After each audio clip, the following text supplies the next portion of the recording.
moment if we don't have access to data.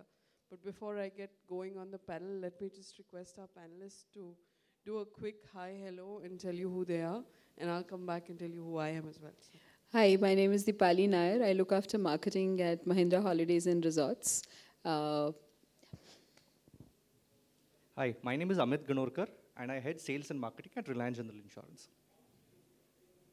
Hello, I'm Nitin Agarwal. I take care of online marketing at shoploose.com, which is an online shopping site. Okay, so I'm Shalini. I head marketing for the Taj Group of Hotels. So let me get this one going. And there are two ways I thought to look at marketing in the moment. And one of the things that comes to mind is when we talk about marketing in the moment, we've all seen examples of the recently concluded Super Bowl when Oreo took advantage of the blackout that happened. You saw last year with the Suarez biting and Snickers taking advantage. And that, to me, was a great example of marketing in the moment, being nimble, being quick, and actually just going out and doing something about it. The other one is, hard data-driven. And I'll give an example of my own competitor. Starwood does it beautifully on their app. If you're about to travel to a particular destination, the app actually takes over and changes and looks like the destination that you're about to go to, and that's all the information that you're fed. So, I mean, there are various ways we can take this whole thing. I'd love to hear from each one of you what you think to you and in your specific fields is marketing in the moment, because all three of you handle pretty diverse fields, so it'd be interesting to hear that. Okay, so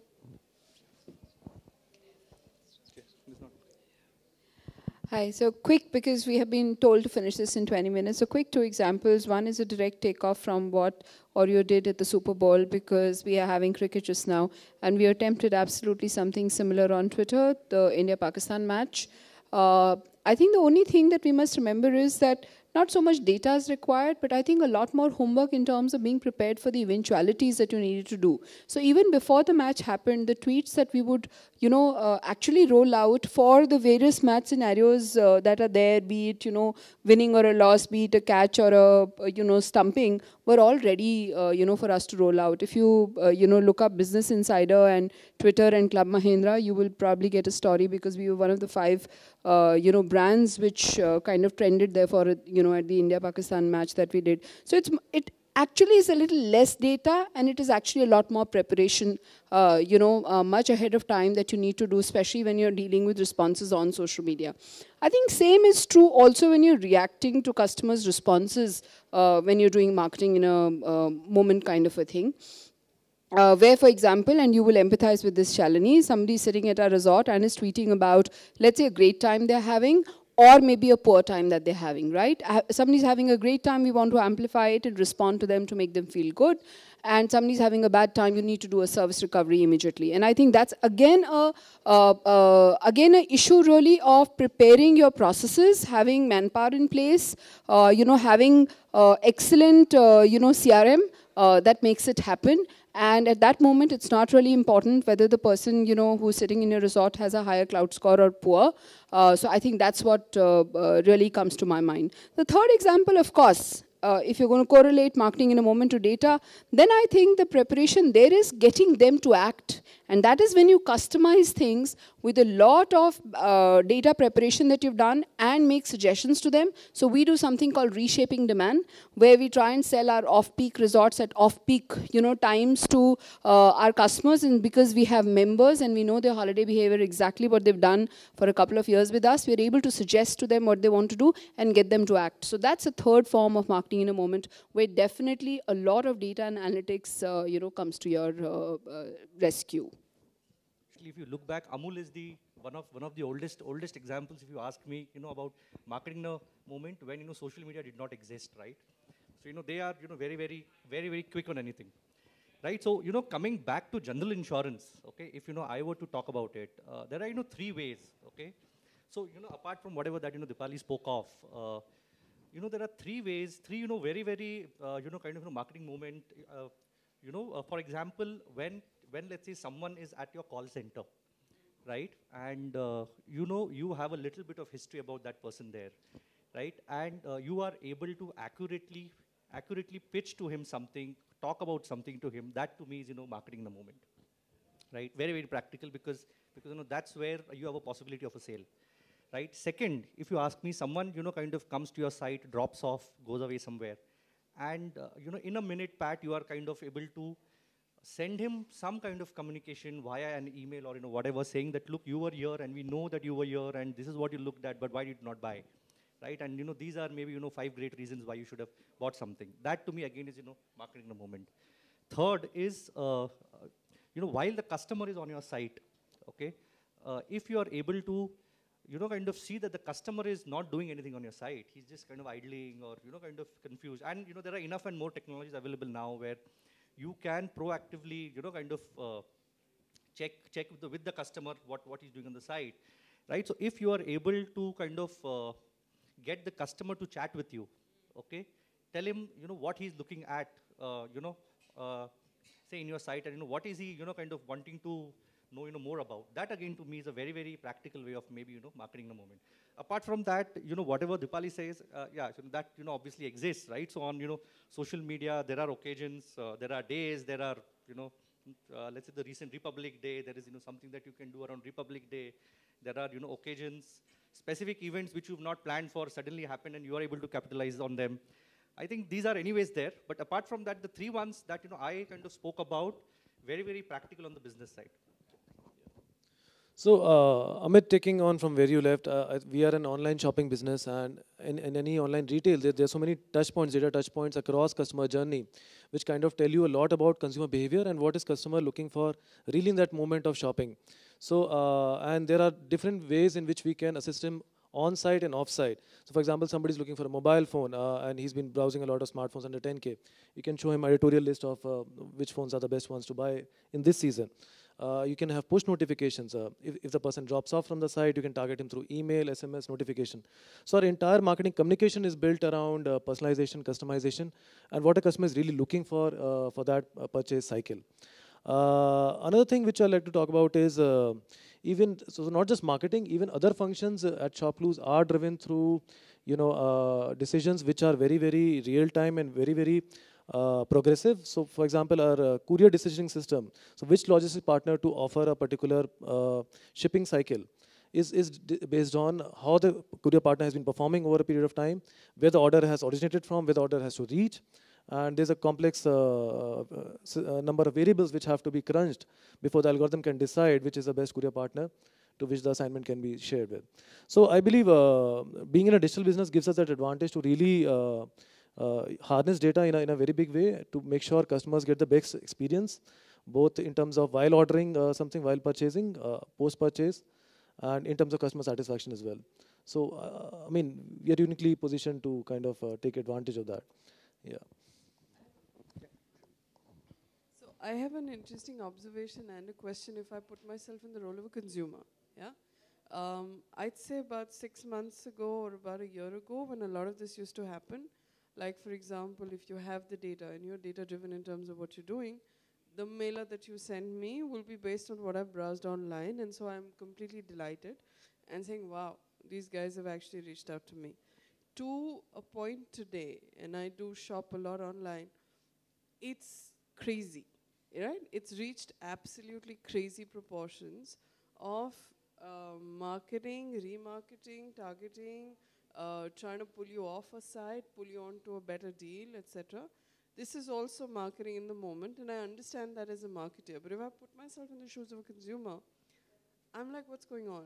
So the question I have for all of you is, are we overdoing it? Is there something we should be thinking about? And I'd really love to hear your views on that one, because as a consumer, sometimes I feel like, oh, just leave me alone, Just let me be. I'll take my own decisions. So I think that's where we'll probably eventually have to get into customer segmentation of some type. So there is actually a study being done in the US where, depending on how you behave in a game, in a gaming environment, depending on the choices that you make in the game, your psychographic variables are being drawn on your gaming behavior. So you're actually going to get segmented on that. So, the exact same behavior that you said as a consumer is perhaps too much for you and you feel crowded is the kind of behavior that I kind of like, perhaps, because I'm like, I'm getting it on the plate, I don't have to go search for it anywhere, and I completely understand what's happening with me. I think that's where the brands will need to make choices and start understanding through navigation behaviors, how and what and how much to do. But you're right. I think today the brands are not perhaps segmenting the type, and they are perhaps doing, if I'm, let's say, decided to send 5 emails to my, members in a quarter, then I'm doing 5 to every one. I don't think we've differentiated and realized that some may be happy with 10, and some may only want 2 and, extremely relevant ones. So, very relevant point, but I think that's a sophistication that we will learn over a period of time. However, I think you're right. A word of caution here. We're very strict about not sending more than, we have a 178,000 member base. We're extremely cautious about not sending them more than 2 emailers in a month. And I think apart from the customization that we do for them and the fact that it's extremely relevant, that also plays a part in the fact that we have about 27 to 30% open rates. Because we don't, drown them with the emails that you send them. So I think it is relevant, in that context. But I love to receive emailers if they're customized to me, if they are, dependent on, what my needs are. Yeah, Amit, I'm waiting to get to you because I think you're the one who's the most aggressive one. So while I kind of second that point, but another point that I wanted to make is it's not about how many mailers are you sending, right? So it's about also what you say in that mailer. Right. So if I'm sending maybe 5 mailers, and if I just say buy this, you were trying to buy this. But if I'm able to give some interesting content, give some reasons, talk about something completely different from the actual buying, and make the content interesting to read, I think a lot of people would at least I look forward to interesting content which is basically put across to me rather than just a mailer that says buy this, right? So I think there is so while the number is definitely something that one needs to look at, we also need to look at what are we putting in the mailer. And that's where the whole and perhaps you guys do this well, the A/B testing seems to be working, because we're discovering sometimes the thing that I like as a person in an emailer is not the best results that we're getting in terms of the click rates. You're getting very different results from different kinds of people. So another thing to think about here is, while segmentation and personalization is of course the way to go, but it's a very difficult thing to do and implement. What that means is a lot of operational overload in terms of creating different templates, creating different creatives, sending them out, constantly tracking performance, and in a market and in an industry which is growing month over month, which is adding practically 20%, 30% more customers to the segment, to the base. It's tremendously difficult to do. And consumer behavior is also evolving. So we are in an industry, at least us, where a lot many customers are shopping online for the first time. So their behavior is still evolving. And at a portfolio level, some trends are clear, and most of the time, email strategy, SMS strategy, notification strategy, remarketing strategy is kind of driven by what happens at a portfolio level. Personalization is a need of the hour, but I think it will take some time for us to mature as an industry, as a company, as an organization, where we can very proudly say that we are sending very, very targeted communication, which is actually based on every customer's behavior or needs. So, I mean, challenges are also significant. No, there are mistakes also. In fact, day before yesterday, 70,000 mailers sent out to about 23 different segments. So segment size is about 3,000, 3,600. We've made one silly mistake in one of the segments, okay? So the mailer, which is extremely highly customized, to 3,500 segments, the date in that, because it is customized to the date that they last holidayed with us, it's gone wrong. So that is another peril of very high customization, your error level needs to be at a very, micro levels, And this is one mistake in the last 12 months. However, people will notice it and point it it out. Yeah. So let me ask you something, I think, which is true of all of us as marketers. We are in this whole personalization, conversation, marketing in the moment. Are we losing sight of the need for a certain amount of creativity and innovation and looking for different ways? Because remember, the same consumers getting a mailer, a pop-up, a pull-out from, a particular site. So are we just using the same little tactics? Is there a need to start thinking a little differently in terms of how we're engaging? Because sometimes I often ask myself that question, that should we just be using the same units that we all know, or should we be doing something different? Just I think I think the bigger challenge lies not, I think, within the marketing teams. I think bigger challenge lies in using this whole opportunity of segmentation and customization when you have to create the brand experience both online and offline. And the moment you're dealing with offline, you're talking about training of the sales team and them delivering a uniformed experience and enabling them to use the segmented approach. You're also dealing with, let's say, a customer service team to be able to do that. You're dealing with the on-ground hospitality team to be able to do that. So empowering them with data, making them understand the segments, and then delivering a differentiated experience is a very, very challenging job, according to me. I think online is still simpler to manage. So, another thing that I'd like to overlay on top of that is the type of product, right? So there are some products, for example, so I'm from the insurance side, right? And insurance is a product where normally, you need to do a little bit, you don't reach a decision in, let's say, just, one purchase. The decision cycles are typically long drawn, right?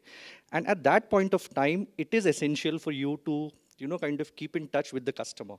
Now, taking on from your point, I think consistency of message is important, because if you at different points of time say different things to the customer, I think it's probably not a very good strategy, because at the end of the day, you're just ending up confusing the customer. So some amount of consistency in the communication is essential.